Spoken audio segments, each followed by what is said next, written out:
Oi, pessoal! Sejam bem-vindos a mais um episódio do podcast da Clínica Mari. Eu sou a Marina Reis, nutricionista clínica da Clínica Mari, e hoje, dividindo a bancada comigo, está aqui o Sérgio Alves. Olá, pessoal.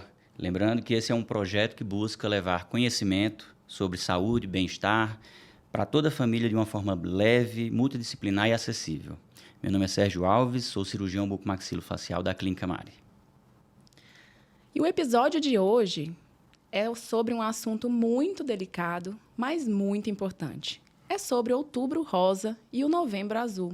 E a gente vem fazendo um link sobre psicologia, saúde mental, cuidado com nossos entes queridos, de uma forma muito acolhedora para você e toda a sua família. Bom, mesmo considerados pela população como doenças silenciosas, os números de casos e óbitos são gritantes. No último relatório divulgado pelo Instituto Nacional de Câncer, o INCA, a estimativa de novos casos de câncer de próstata atingiu a marca de 65 mil registros, correspondendo a 29,2% dos tumores incidentes no sexo masculino. E o de mama atingiu a marca de 66.280 casos, novos casos, de acordo com o mesmo relatório. São números que deixam a gente bem instigado, E se acontece alguma coisa com alguém da nossa família? Hoje, para dividir a bancada com a gente, temos aqui a Camila Paiva, que é psicóloga clínica da Clínica Mari, e eu vou chamar ela para se apresentar para vocês. Oi, Camila, tudo bem? Olá, Marina. Olá, Sérgio. É com muito prazer que a gente vai falar de um tema tão relevante. E eu sou psicóloga da Clínica Mari e mestranda com foco em saúde. Então, espero que a gente possa fazer aí boas trocas e compartilhar conteúdo para que as pessoas entendam como lidar melhor nesses processos de adoecimento. Entendo, Camila. Bom ter você aqui. Seja muito bem-vinda ao nosso podcast. E uma dúvida que eu tenho, e acredito que a maioria das pessoas tem, tá tudo certo, na nossa vida, tá tudo indo muito bem, e de repente a gente tem um diagnóstico. Pode ser conosco, pode ser com um ente querido. Como que a gente deve reagir? Será que ter medo é ter fraqueza? Ou será que passar por isso como tudo bem é uma dádiva? Conta pra gente um pouquinho, assim, na sua experiência, como que geralmente as pessoas recebem e como que a gente pode quebrar esses tabus do diagnóstico? Certo.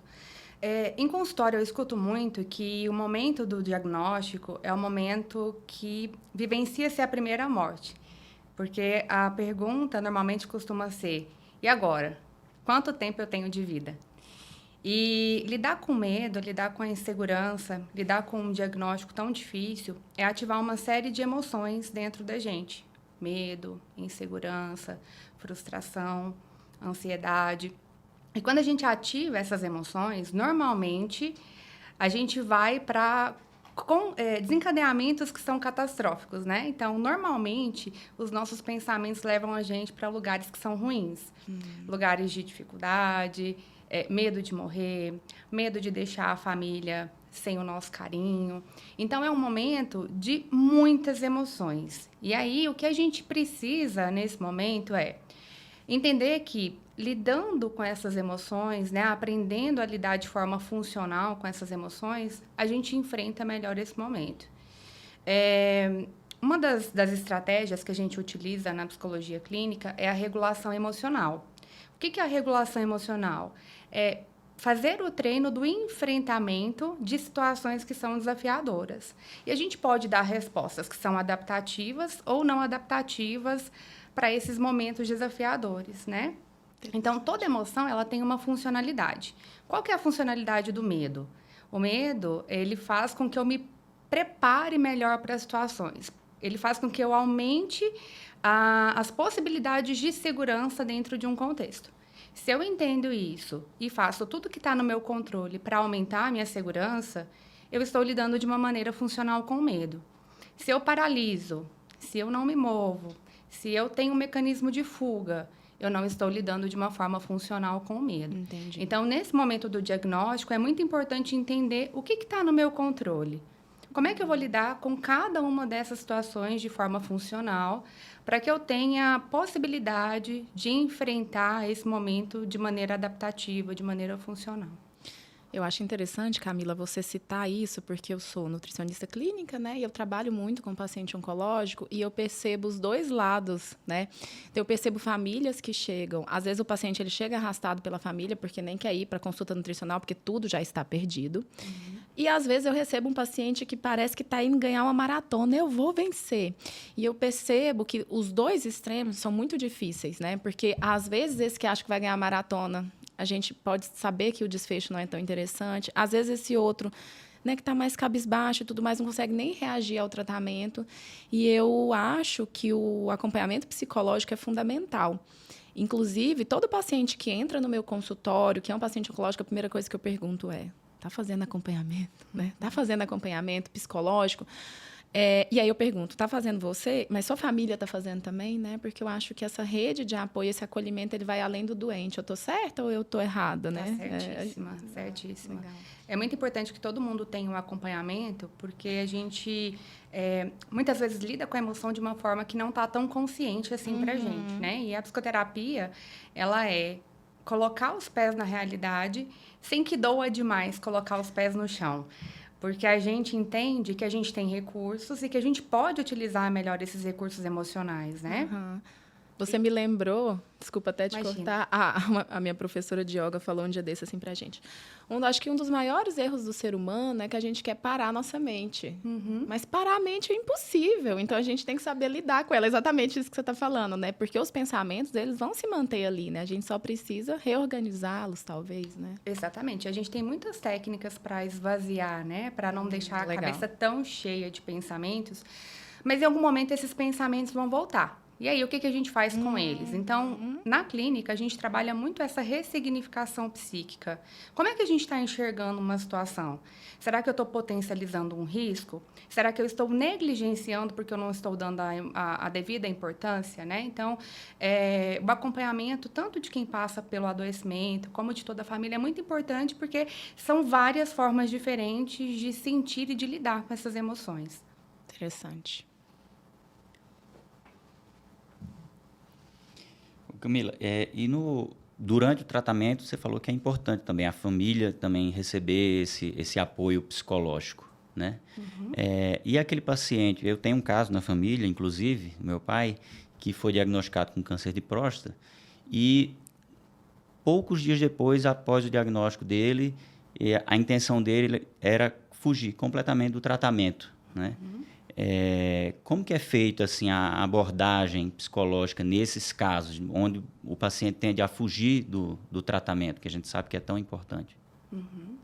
É muito importante que a gente envolva toda a equipe multiprofissional, Sérgio, porque hoje o principal papel do profissional de saúde é fazer com que as pessoas façam a adesão ao tratamento, né? Então, esse é um processo que envolve profissionais de saúde, família, para que a gente estabeleça um diálogo e a pessoa compreenda que é importante ela fazer parte desse processo. O que você trouxe, o comportamento de esquiva, ele é muito comum. Porque se eu tenho medo, eu quero evitar para não lembrar que eu tenho que enfrentar. Eu quero evitar para não lembrar que eu estou com a possibilidade de estar diante da morte, né? Então, o comportamento de esquiva é muito comum quando a gente sente medo, quando a gente tem várias preocupações. Então, acho que o caminho é esse, é envolver todo mundo, né? É através do diálogo, é através do compartilhamento das informações, com transparência de como é que é o quadro, como é que está o prognóstico, como a psicoterapia pode contribuir, inclusive, para o quadro de melhora. A gente sabe que corpo e mente estão conectados. E se o corpo não vai bem, isso vai interferir no quão a mente está bem, né? Da mesma forma, quando a mente não está bem. Isso vai interferir também em processos de somatizações. Então, é muito importante que a gente traga essa pessoa para o acompanhamento e, muitas vezes, a gente não vai conseguir de imediato com quem adoeceu, né? Mas a gente começa com a família e a família conseguindo trabalhar, tudo isso, automaticamente, ela consegue gerar a sensibilização. Existem casos de pessoas que se recusam a ir para o atendimento psicológico até o final do tratamento, né? Eu digo que, às vezes, o que nos resta também é respeitar. Atendimento psicológico contra a vontade da pessoa também não tem efeito, Ela precisa estar aberta para esse processo. Mas no tratamento, um fator que é muito importante é essa percepção das relações, do apoio social, de saber que tem com quem contar, dos laços de solidariedade. Esse é um aspecto muito importante para quem adoece, porque nós vivemos numa sociedade que a produtividade, né, ser produtivo é muito valorizado. Qual é a primeira coisa que acontece quando a gente adoece? Para. Não posso mais produzir, eu tenho que parar. E aí, com isso, surgem sentimentos de inutilidade, de incapacidade. A pessoa se sente de mãos atadas, né? Sem ter o que fazer. Eu, que sempre fui forte, que sempre resolvi tudo, agora tenho que depender de outras pessoas. E se essa pessoa se sente um peso, todo esse processo ele pode ficar ainda muito mais complicado. Porque, muitas vezes, nesse processo de adoecimento, vão haver dores que são psíquicas, mas também físicas, né? E é horrível a gente sentir dor. Quando sente dor, a gente quer acabar com essa dor o mais rápido possível. Se eu ainda sinto que eu estou atrapalhando as pessoas, que eu sou inútil, que eu sou incapacitante, né? Esse quadro ele fica bem mais delicado. Pode levar, inclusive, até um quadro de suicídio, né? Exatamente. Você falando aí, Camila, dessa questão de parar a produtividade e também de ser, vamos falar, né, um peso e tudo mais, me lembrou das amarras de todos os processos que a gente tem em relação às funções e os papéis, né? Então, de repente, está tudo muito bem. Isso aconteceu na minha família também. Está tudo muito bem. Vou fazer um exame de rotina, pronto, parou minha vida. Então, eu paro de ser uma boa mãe, então eu paro de ser uma boa tia, eu paro de ser uma boa filha. E aí, isso é muito complexo para a mente, né? Eu imagino. Muito, muito. É. Exatamente. A sensação de perda de controle é muito Isso. difícil, de sentir que não dá conta, que não consegue, por mais que se esforce. Camila, e aí, de repente, quando o tratamento, né, que a doença, a gente sabe que o câncer, independente de ser o de próstata ou de mama, é uma doença muito invasiva, é uma doença extremamente catabólica. E quando a gente fala isso, a gente fala de algo que está consumindo o corpo humano. Traz dor física, traz dor mental, traz muitos sintomas. E, às vezes, a gente chega ao fim de vida de uma forma inesperada. Acredito que, por isso e por outros fatores, o luto, né, a palavra luto, ela vem junto com o diagnóstico ou, às vezes, com o decorrer do tratamento. Como que a psicologia pode colaborar com essas famílias que estão enlutadas pelos dois motivos, ou porque perdeu o ente querido, ou por estar com medo de perder o ente querido? Ótimo. É um momento bem difícil, né? Nossa. Acho que um dos maiores medos que todos nós temos é perder quem a gente ama. E muitas pessoas também têm medo da própria morte. Ou talvez não tenha medo, mas tenha dó, né? Algumas pessoas dizem... Essa semana eu atendi uma pessoa que passa por um processo bem delicado de câncer e ela disse, eu tenho muita dó de morrer porque eu amo muito a vida, eu quero muito viver. Agora eu te volto a pergunta, como que a terapeuta escuta um negócio desse, né? A gente tem que cuidar da terapeuta também, né? É difícil e, ao mesmo tempo, é uma forma de valorizar mais e mais a vida, né? Sim. O que, às vezes, a gente acaba não prestando atenção no dia a dia, que é dar valor ao simples, aquilo que... No cotidiano, a gente não percebe. Mas, falando sobre o luto, ele é um rompimento de vínculo. Então, quando a gente tem o diagnóstico do adoecimento, muitas vezes o luto começa ali. Porque é uma série de atividades que você fazia, uma série de papéis que você exerce, uma série de adaptações que têm que ser feitas, fazem com que você quebre alguns vínculos, né? Então, já começa a ser doloroso por aí. Mas, pensando na vida, a gente está sujeito à morte a qualquer momento, né? Eu digo que a morte, ela, às vezes, anda na nossa frente, às vezes do nosso lado, às vezes atrás da gente. E a gente está lidando com a morte o tempo inteiro. Basta estar vivo para lidar com a possibilidade de morte. Mas, quando a gente adoece, e esse diagnóstico é um diagnóstico difícil, a gente lembra da nossa finitude. A gente dá de cara com a morte, com a possibilidade dela. Isso traz muito medo.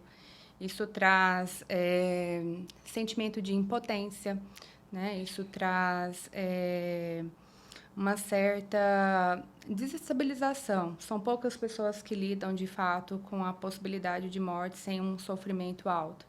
Então, nesse momento, a gente trabalha muito de acordo com a necessidade da pessoa. Por exemplo, essa mesma pessoa que eu atendi essa semana, ela trouxe que está muito cedo, ela queria ter deixado mais coisas, né? E aí, desse atendimento, um dos acordos que a gente fez é que ela vai começar a escrever um e-book de como é que ela está enfrentando a doença. Legal. E que contribuições que ela deixa para outras pessoas que estão passando o mesmo momento. Porque ela trouxe a seguinte frase, eu quero ser o case de sucesso do meu médico. Eu disse para ela, mas você já é. E aí a gente foi trabalhando os elementos disso e chegamos que... Então, vamos compartilhar isso num e-book com outras pessoas, Legal. né? Então, a gente entende como é que a pessoa vivencia essa possibilidade de morte, que emoções que emergem, e a gente vai trabalhando tudo isso para que a gente reduza a ansiedade, a gente consiga trabalhar mais no círculo de controle. Então, o que eu posso fazer, o que realmente está no meu alcance. Porque quando a gente dá hiperfoco para aquilo que não está no nosso controle, a gente sofre mais. Entendi. Você acabou de me lembrar, falando desse e-book, uma paciente que eu atendi, oncológica, um câncer super difícil, hepático no fígado, né? Foi para São Paulo, assim, ficou super mal, está bem agora, e ela escreveu um livro, que vai ser lançado agora em dezembro. E o nome do livro é A Travessia do Deserto. Olha, que lindo, hein? Aí eu lembrei, a hora que você falou do e-book, eu falei, nossa, atravessar um deserto nessas condições não deve ser nada fácil, né? Mas está lá. Nem um pouco. Bacana, Camila, muito interessante isso que você falou. Bacana demais. Eu queria puxar um pouquinho agora o gancho também, porque a gente está falando aqui muito de saúde mental, e eu tenho plena convicção que o nosso corpo responde à nossa mente. Eu tenho plena convicção, por tudo que eu já estudei, por tudo que eu já passei trabalhando em hospital. Mas eu acho que, além da saúde mental, os hábitos saudáveis, eles colaboram também. Até porque a gente sabe que a saúde mental também está ligado com hábitos saudáveis, né? E quando a gente fala em hábitos saudáveis, a gente fala em higiene, acho que até higiene bucal, né, Sérgio, está inclusa nisso. A gente fala de uma alimentação equilibrada, de comer menos açúcar, menos gordura, porque o nosso intestino, ele é o nosso segundo cérebro. Então, se a gente já está passando por um processo inflamatório, que é o câncer, se a gente já está ali, né, numa ansiedade, numa angústia, no medo, e a gente ainda coloca combustível ruim para dentro do nosso corpo, essas coisas não vão funcionar de forma correta, né? Então, eu queria puxar um ganchinho para isso também. E dependendo do grau do câncer e da possibilidade de tratamento, manter uma atividade física, né, mesmo que seja leve, de acordo com a liberação do médico, eu acho que pode contribuir muito também com a saúde mental e com todo o tratamento, né? Contribui, sem dúvida, né? A gente sabe que a atividade física, a gente tem a liberação de endorfina. Quando a gente se alimenta da maneira correta, a gente tem a serotonina, que é importante para a regulação das emoções. Então, além de contribuir diretamente para esse funcionamento biológico, a gente tem também uma contribuição direta para o funcionamento psíquico, né? Bacana. Se a gente faz atividade física, libera a endorfina, que vai ajudar aí a experimentar a sensação de bem-estar. E quando a gente, por exemplo, faz uma atividade física, a gente naturalmente tem que respirar mais, mandando mais oxigênio para o cérebro. Bacana. Oxigênio é alimento para o cérebro. Então, a gente vai ter um funcionamento cerebral melhor, que vai impactar em todo o organismo também. Bacana. Beleza. Obrigada. Imagina. Camila, e em relação aos homens, você tem visto na sua clínica diária ainda, a gente sabe que que o exame de toque já teve muito tabu, né? Você ainda vê muito tabu dos homens em relação a esse tipo de exame, que a gente sabe que é tão importante para o diagnóstico? Ainda existe muito tabu, por isso que é tão importante a gente conversar sobre como é o exame, por que ele é importante, como a gente consegue prevenir.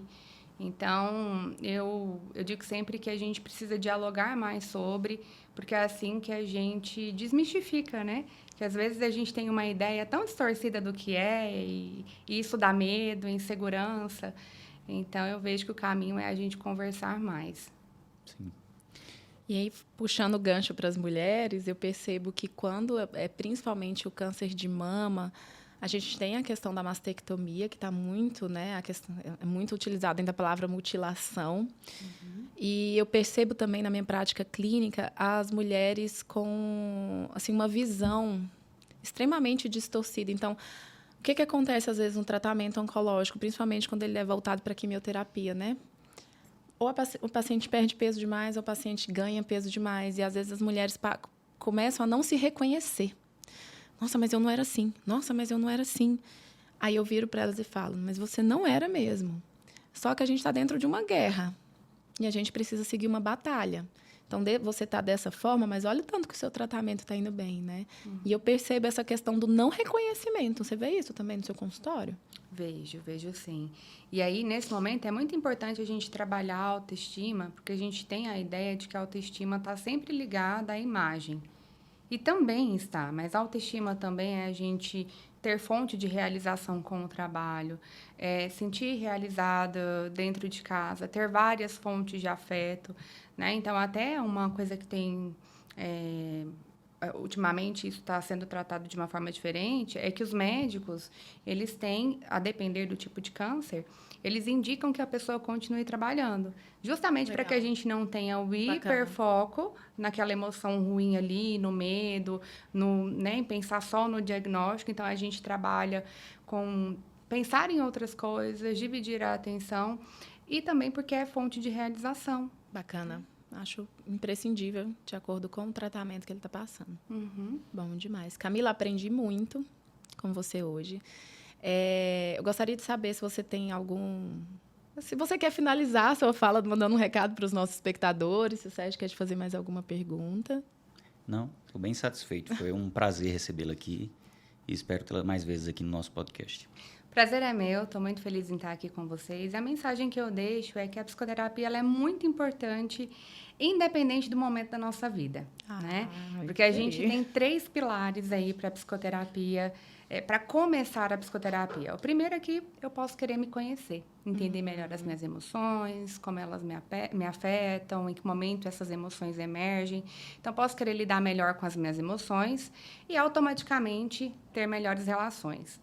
Eu posso estar vivendo um momento extremamente turbulento, como um adoecimento, ou uma separação, ou um processo de luto. E a psicoterapia ela vem para trazer esse fortalecimento emocional. Ou a gente pode ter um processo de adoecimento instalado já psíquico, né? Hoje a gente tem burnout, depressão, né? A gente vem percebendo um aumento significativo dos casos.